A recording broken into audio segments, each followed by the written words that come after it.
ಹಳೆ ಸಿನಿಮಾಗೆ ಇರುವಂಥ ಟೈಟಲನ್ನು ಹೊಸ ಸಿನಿಮಾಗೆ ಬಳಸಿದಂಥ ನಮ್ಮ ಕನ್ನಡದ ಸಿನಿಮಾಗಳನ್ನ ಲಿಸ್ಟನ್ನು ನಾನು ಇವತ್ತು ಹೇಳ್ತೀನಿ. ಮೊದಲನೇ ಸಿನಿಮಾ ಗೀತಾ. ಇದು ಶಂಕರ್ ನಾಗ್ ಅವರ ಸಿನಿಮಾ. 1981ರಲ್ಲಿ ರಿಲೀಸ್ ಆಗಿತ್ತು. ಶಂಕರ್ ನಾಗ್ ಅವರು ಆ್ಯಕ್ಟ್ ಮಾಡಿ ಡೈರೆಕ್ಟ್ ಮಾಡಿರೋ ರೊಮ್ಯಾಂಟಿಕ್ ಸಿನಿಮಾ ಆಗಿತ್ತು. 2019ರಲ್ಲಿ ಗಣೇಶ್ ಅವರ ಅಭಿನಯದಲ್ಲಿ ಇದೇ ಟೈಟಲ್ನ ಯೂಸ್ ಮಾಡಿ ಸಿನಿಮಾ ಮಾಡಿದರು. 2 ಯಜಮಾನ. ಈ ಸಿನಿಮಾ ವಿಷ್ಣುವರ್ಧನ್ ಅವರ ಅಭಿನಯದಲ್ಲಿ ಡ್ಯುಯಲ್ ರೋಲ್ನಲ್ಲಿ ಕಾಣಿಸ್ಕೊಂಡಿದ್ದರು. 2000ರಲ್ಲಿ ರಿಲೀಸ್ ಆಗಿತ್ತು. ಇದೊಂದು ಒಳ್ಳೆ ಬ್ರದರ್ ಸೆಂಟಿಮೆಂಟ್ನ ಫ್ಯಾಮಿಲಿ ವ್ಯಾಲ್ಯೂಸ್ನ ಬಗ್ಗೆ ಹೇಳಿರೋ ಸಿನಿಮಾ ಆಗಿತ್ತು.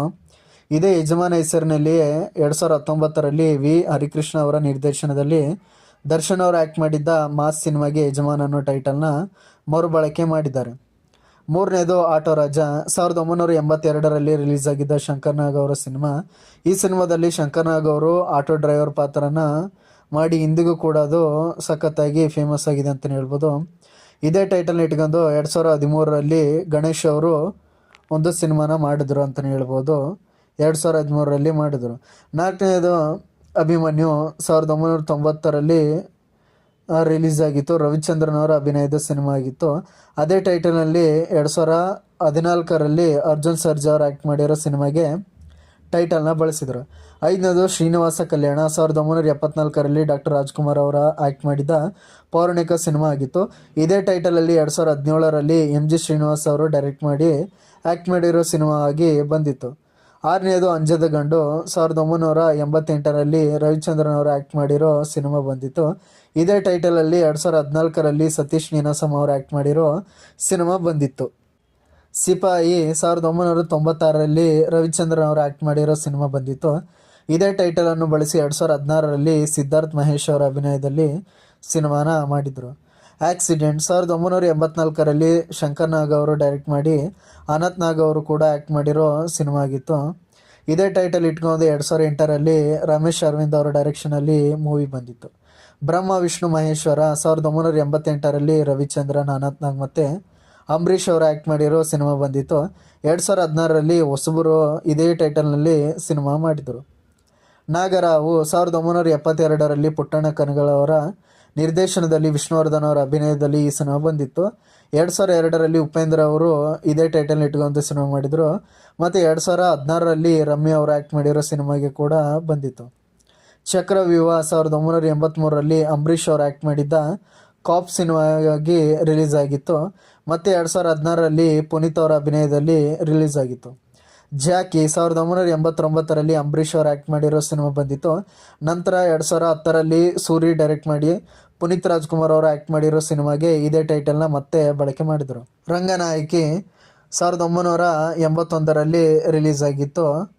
ಈ ಸಿನಿಮಾದ ಟೈಟಲ್ನ 2019ರಲ್ಲಿ ಅದಿತಿ ಪ್ರಭುದೇವ್ ಅವರು ಆ್ಯಕ್ಟ್ ಮಾಡಿರೋ ಸಿನಿಮಾಗೆ ಬಳಸಿದರು.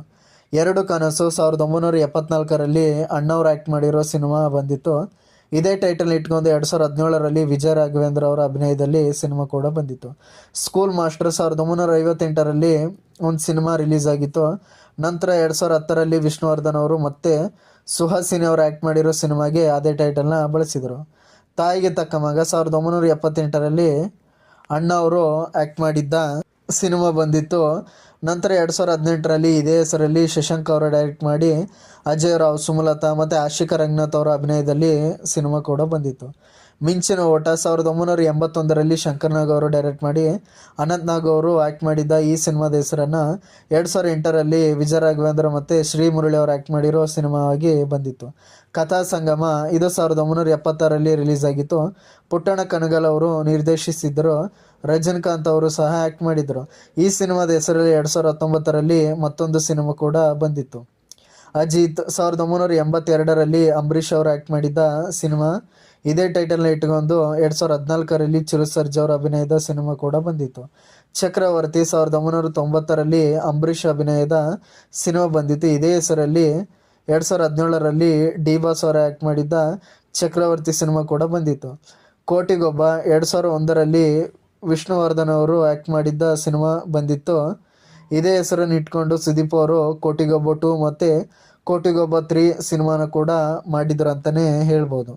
ಸೊ ಈ ರೀತಿಯಾಗಿ ನಮ್ಮ ಕನ್ನಡ ಇಂಡಸ್ಟ್ರಿಯಲ್ಲಿ ಹಳೆ ಸಿನಿಮಾದ ಟೈಟಲ್ನ ಇಟ್ಕೊಂಡು ಹೊಸ ಸಿನಿಮಾಗಳನ್ನ ಮಾಡಿದ್ದಾರೆ ಅಂತಲೇ ಹೇಳ್ಬೋದು. ಸೊ ಇಷ್ಟು ಆಗಿತ್ತು. ಇನ್ನೂ ಕೆಲವೊಂದು ಕೂಡ ಇದೆ. ನೋಡೋಣ. ಸೊ ಇಷ್ಟಾಗಿತ್ತು ಈ ಒಂದು ಹಳೆ ಟೈಟಲ್ನ ರೀಯೂಸ್ ಮಾಡಿರೋ, ಮರುಬಳಕೆ ಮಾಡಿರೋ ಸಿನಿಮಾಗಳ ಲಿಸ್ಟು. ಈ ವಿಡಿಯೋ ಇಷ್ಟ ಆಗಿದ್ದರೆ ನನ್ನ ಚಾನಲ್ನ ಲೈಕು, ಶೇರು, ಕಮೆಂಟು ಮತ್ತು ಸಬ್ಸ್ಕ್ರೈಬ್ ಮಾಡಿ. Thank you so much guys.